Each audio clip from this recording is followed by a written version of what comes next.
For all the marbles, Game 7, NBA Finals, June 23, 2025. Game is held at the home court of the Oklahoma City Thunders. Nasa kay Alexander ang bola. Biglang hinto, backstep, tumerat, bingo!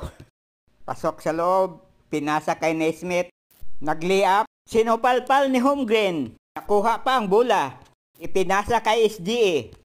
Nag-drive, kick out to Fournier.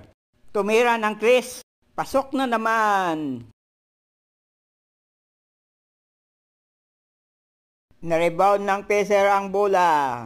Tuloy-tuloy ang dribble. Pumasok, wala Mentes. Pero may foul. Dalawang free throw. Unang free throw, pasok. Pangalawang free throw ay pasok din.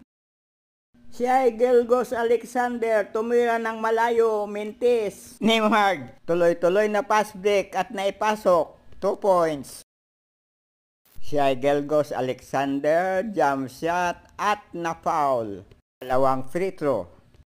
Napasok lahat ang dalawang free throw at nanalo na ang Oklahoma City Thunders. Final score, 103-91. Congratulations, Oklahoma City Thunders, 2025 NBA Champions. At dito na nagtatapos ang season na ito.